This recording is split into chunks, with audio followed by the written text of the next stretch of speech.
दोस्तों नमस्कार, मेरा नाम है सचिन कुमार और आप मुझे देख रहे हैं अपने favourite YouTube channel English expert पर। दोस्तों आज की वीडियो में हम सीखने वाले हैं कि साइलेंट लेटर वाले शब्दों को किस तरीके से पढ़ा जाता है। यानी जैसे कोई शब्द है उसमें अगर कोई साइलेंट लेटर है तो उसे किस तरीके से पढ़ा जाता है, आज की वीडियो में आपको बताने जा रहा हूँ। तो प्यारे दोस्तों, अगर आप इस वीडियो को देख लेते हैं ना तो आप सही तरीके से अंग्रेजी शब्दों को पढ़ सकते हैं, नहीं तो आप उसका गलत प्रोनाउंसिएशन निकालेंगे, गलत तरीके से उसको पढ़ेंगे।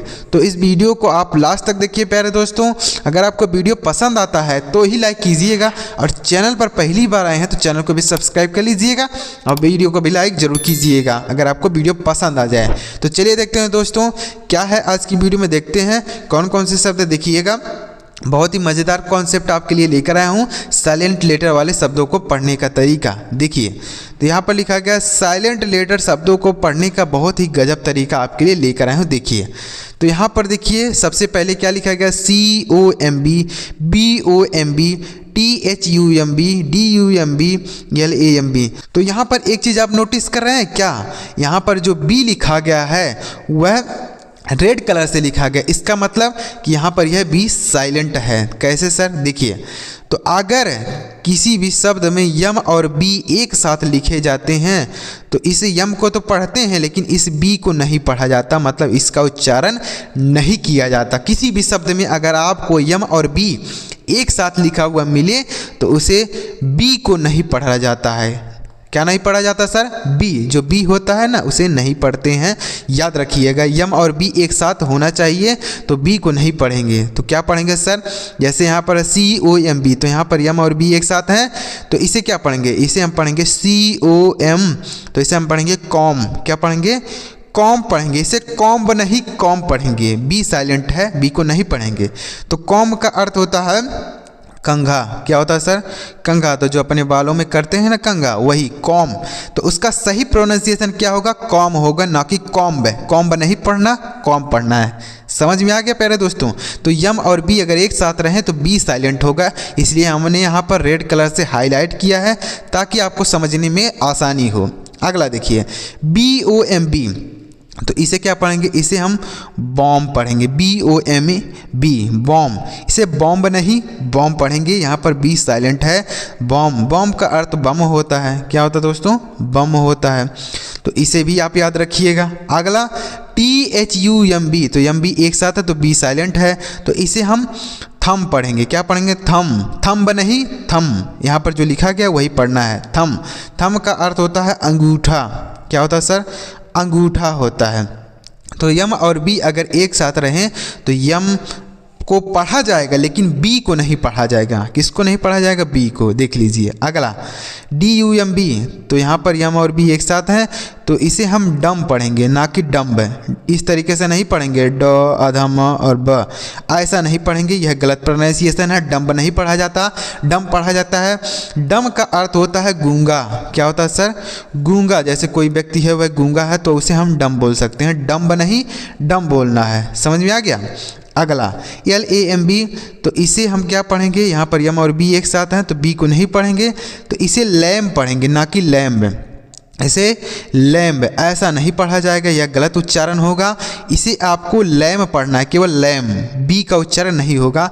लैम, लैम का अर्थ होता है मेमना। क्या होता है सर, मेमना। जैसे जो बकरी का बच्चा होता है ना उसे हम लैम बोलते हैं, लैम्ब नहीं लैम बोलेंगे।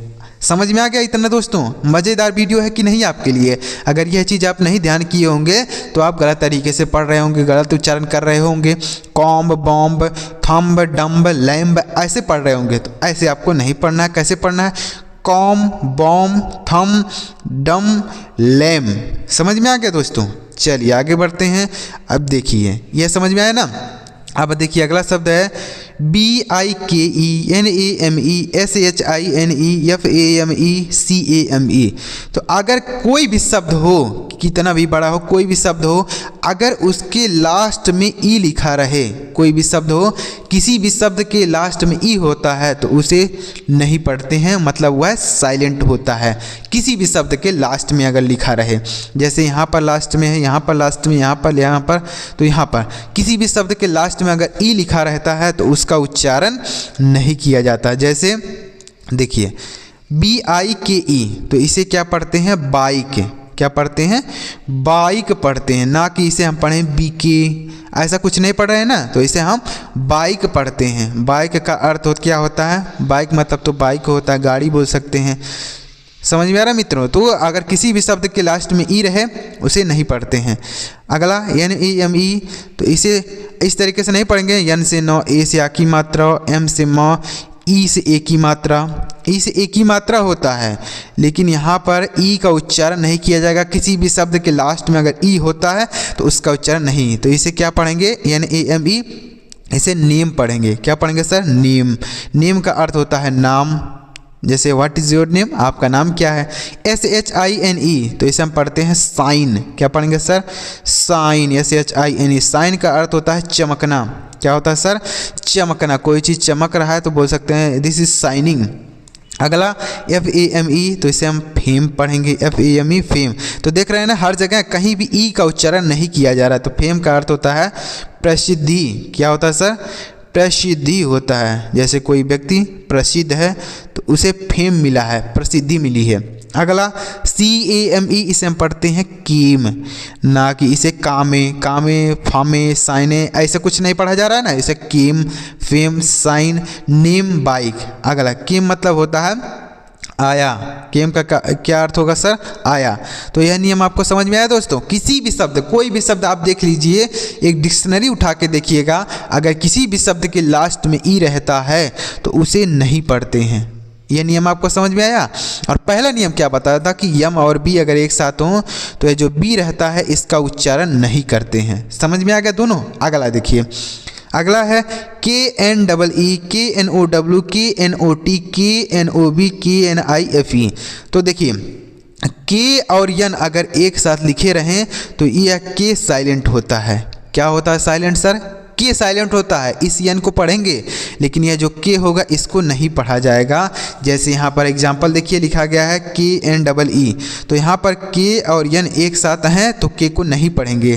तो क्या पढ़ेंगे सर? इसे आपको इस तरीके से नहीं पढ़ना है, किनी, KNEE, किनी, नहीं, बिल्कुल नहीं, यह गलत उच्चारण हो जाएगा। इसे आपको क्या पढ़ना है समझिए। देखिए इसे आपको पढ़ना है KNEE, तो इसे आपको नी पढ़ना है, नी। यहाँ पर के साइलेंट है। नी मतलब होता है घुटना। क्या होता है सर? घुटना होता है, घुटना, याद रखिएगा। तो के साथ अगर यन हो तो के साइलेंट होता है। अगला KNOW, तो इसे कोनो नहीं पढ़ते हैं, नो पढ़ते हैं। NOW मतलब यह के साइलेंट है। नो मतलब होता है जानना, नो का अर्थ होता है जानना। उसके बाद है KNOT, तो यहाँ पर भी के और यानी एक साथ हैं तो के साइलेंट है। साइलेंट जो लेटर है उसको हमने हाईलाइट किया है, मतलब रेड कलर से लिख दिया है, ताकि आपको समझने में आसानी हो और आप अच्छी तरीके से समझ पाएँ कि कौन सा लेटर साइलेंट है। तो इसलिए हमने यहाँ पर रेड कलर से लिखा हुआ है। तो इसे हम पढ़ते हैं नॉट। KNOT, नॉट पढ़ेंगे, कनॉट नहीं पढ़ेंगे, नॉट। नॉट का अर्थ होता है गांठ। क्या होता है सर? गांठ होता है। जैसे हम रस्सी में गांठ बांधते हैं ना, तो उसे नॉट बोलते हैं। अगला सर KNOB, तो इसे हम पढ़ते हैं नॉब। KNOB, knob. इसे कनॉब नहीं, नॉब। नॉब मतलब होता है घुंडी। क्या होता है सर? घुंडी होता है, नाब। नॉब का अर्थ होता है घुंडी। अगला KNIFE, तो इसे क्या पढ़ेंगे? यहाँ पर के साइलेंट है, के और यन एक साथ हैं, तो इसलिए हम के को नहीं पढ़ेंगे। तो इसे पढ़ते हैं नाइफ। KNIFE, knife. नाइफ का अर्थ होता है चाकू। क्या होता है सर? चाकू होता है। समझ में आ गया दोस्त? कितना मज़ेदार आपके लिए वीडियो लेके आए हैं। अगर इस तरीके से आप इसे याद कर लेते हैं, समझ लेते हैं, सीख लेते हैं, तो आपको पढ़ने में कोई भी गलती नहीं होगी। समझ में आ गया दोस्तों? तो यहाँ पर हमने 3 नियम आपको बताए हैं। पहला, यम और बी अगर एक साथ हो तो यह बी को नहीं पढ़ते हैं। दूसरा बताया किसी शब्द के लास्ट में अगर ई हो तो नहीं पढ़ते हैं। तीसरा हमने बताया के और यन एक साथ हों तो इस के को नहीं पढ़ा जाता। आ गया समझ में तीनों? चलिए आगे बढ़ते हैं। वीडियो अगर आपको पसंद आ रहा हो तो लाइक करिएगा, और अभी तक चैनल को सब्सक्राइब नहीं किए हैं तो सब्सक्राइब करके बेल का आइकन दबा लीजिए। चलिए आगे बढ़ते हैं। देखिए अगला क्या है। अगला नियम देखिए दोस्तों क्या है। देखिए क्या लिखा गया यहाँ पर, TALK, WALK, CHALK, FALK, YALK। तो देखिए अगर किसी भी शब्द में यल और के, यल और के एक साथ लिखे हों तो यह जो यल लिखा गया है यह साइलेंट होता है, मतलब हम उसे नहीं पढ़ते हैं, उसका उच्चारण नहीं करते हैं। यल और के अगर एक साथ रहे तो जो यल लिखा रहेगा इसे नहीं पढ़ेंगे। समझ में आया दोस्तों ये नियम? चलिए देखते हैं कैसे। जैसे TALK तो हम इसे टाल्क नहीं पढ़ेंगे। क्या? टाल्क नहीं पढ़ेंगे, यह गलत उच्चारण होगा। तो क्या पढ़ेंगे सर? इसे आपको टाक पढ़ना, TALK। इसे लिखा जाएगा लेकिन पढ़ा नहीं जाएगा। समझ में आ रहा है दोस्तों? मतलब इस यल को लिखेंगे लेकिन पढ़ेंगे नहीं। तो यह हो गया टॉक। टॉक मतलब होता है बातचीत करना। ठीक है दोस्तों? तो यह हो गया टाक। टाक मतलब होता है बातचीत करना। ठीक है, चलिए आगे बढ़ते हैं। अगला देखिए WALK तो इसे हम पढ़ते हैं वाक। वाक नहीं पढ़ेंगे, वाक पढ़ेंगे। यहाँ पर यल का उच्चारण नहीं किया जाएगा। तो वाक क्यों नहीं किया जाएगा? क्योंकि यल के साथ के लिखा गया है, इसलिए। अगर कहीं और दूसरे जगह लिखा हो यल तो उसका उच्चारण करेंगे, लेकिन यल और की अगर एक साथ लिखे जाते हैं तो वह यल का उच्चारण नहीं करते हैं। वाक मतलब होता है टहलना। क्या होता है दोस्तों? टहलना होता है, WALK। अगला देखिए CHALK तो इसे हम पढ़ते हैं चाक। CALK चाक। चाक का अर्थ तो चाक होता है। क्या होता है सर? चाक होता है, यानी जैसे हम ब्लैक बोर्ड पे लिखते हैं ना चाक से, वही है चाक। अगला FALK तो इसे हम पढ़ते हैं फाक। क्या पढ़ते हैं सर? फाक। फाक मतलब होता है झुंड। क्या होता है सर? झुंड होता है। तो यहाँ पर देखिए ना यल के साथ के लिखा गया, इसलिए हम इसे यल को नहीं पढ़ेंगे। अगला YALK तो इसे हम याक पढ़ते हैं। YALK याक। और इस याक का क्या अर्थ होता है आप मुझे कमेंट करके ज़रूर बताइएगा कि इसका हिंदी अर्थ क्या होगा। देखते हैं कितने प्यारे बच्चों को आता है। अगर आपको नहीं आता है तो भी आप कमेंट कर दीजिएगा कि सर मुझे नहीं आ रहा है, आप बताइए, तो मैं आपको ज़रूर बताऊँगा याक का क्या अर्थ होता है। तो यह नियम आपको समझ में आया कि नहीं आया? कॉमेंट कीजिएगा। देखिए यल के साथ अगर के हो तो यल को नहीं पढ़ते हैं। अगला नियम देखिए क्या है दोस्तों? EDGE BRIDGE और HEDGE WEDGE तो अगर D और G एक साथ लिखे हों तो यह G जो D लिखा गया है यह साइलेंट होता है। मतलब D और G कहीं पर भी कोई शब्द में एक साथ हों तो D को नहीं पढ़ते हैं। क्या नहीं पढ़ते हैं सर? डी को। देखिए ना यहाँ पर रेड से हम लिखा है कि इसको नहीं पढ़ा जाएगा। जैसे EDGE तो इसे एड्ज नहीं पढ़ेंगे, ऐसा नहीं पढ़ेंगे, यह गलत उच्चारण होगा। इसे क्या पढ़ेंगे? इसे हम पढ़ेंगे एज। EDGE as. एज का अर्थ होता है किनारा। क्या होता है सर? किनारा होता है एज। अब देखिए इसे एड्ज नहीं एज पढ़ेंगे। BRIDGE इसे ब्रिड्ज नहीं ब्रिज पढ़ते हैं। ब्रिज का अर्थ क्या होता है? ब्रिज का अर्थ होता है पुल। क्या होता है? पुल होता है। अगला HEDGE तो इसे हम पढ़ते हैं हेज। क्या पढ़ते हैं? हेज पढ़ते हैं। समझ में आ रहा है? तो यहाँ पर डी साइलेंट है तो इसे हेज पढ़ेंगे। हेज का अर्थ होता है बाड़ा। क्या होता है सर? बाड़ा। अगला देखिए क्या है? WEDGE तो इसे हम क्या पढ़ेंगे? वेज।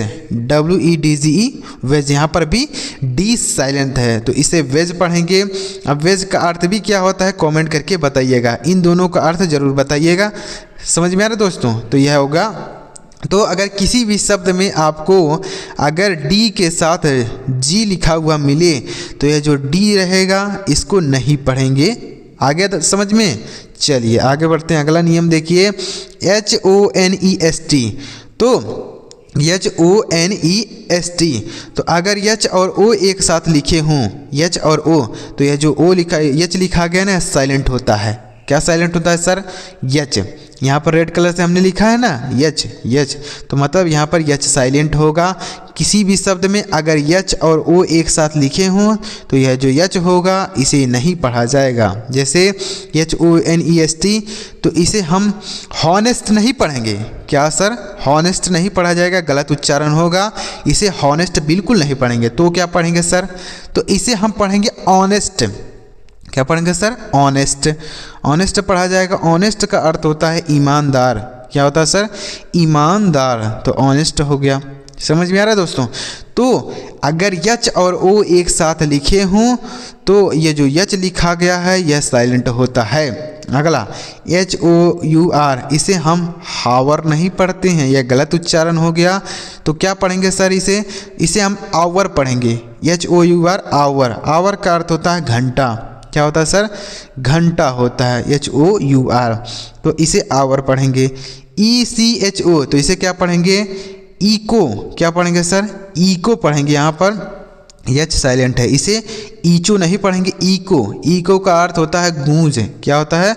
गूंज होता है। जैसे हम कहीं पर कमरे में बोलते हैं तो बार बार आवाज़ टकरा के आती है, तो हम उसे इको बोलते हैं। इको हो गया, समझ में आ गया? तो ई अगर यच और ओ एक साथ हों तो यच साइलेंट होता है। अगला देखिए दोस्तों, HONOUR, इसे हम हॉनर नहीं पढ़ेंगे, HONOUR, हॉनर, यह गलत उच्चारण हो गया। इसे हम ऑनर पढ़ेंगे, HONOUR, ऑनर। ऑनर का अर्थ होता है सम्मान। क्या होता है सर? सम्मान होता है। तो आपको यह सारे नियम समझ में आए दोस्तों कि नहीं आए? एक बार वीडियो को जरूर कमेंट करके बताइएगा नीचे कि सर मुझे समझ में आया, यह साइलेंट लेटर अच्छी तरीके से समझ में आ गया। तो अगर आपको समझ में आया हो तो वीडियो को लाइक भी कर दीजिएगा और चैनल को भी सब्सक्राइब करके बेल का आइकन दबाइएगा, क्योंकि मैं इसी तरीके से आपके लिए वीडियो लेके आता हूँ जिसे देखकर आप आसानी से अंग्रेजी को पढ़ सकते हैं, अंग्रेजी को लिख सकते हैं, अंग्रेजी को समझ भी सकते हैं। तो चलिए मिलते हैं दोस्तों अगली वीडियो में किसी नई टॉपिक के साथ। वीडियो देखने के लिए आपका बहुत बहुत धन्यवाद।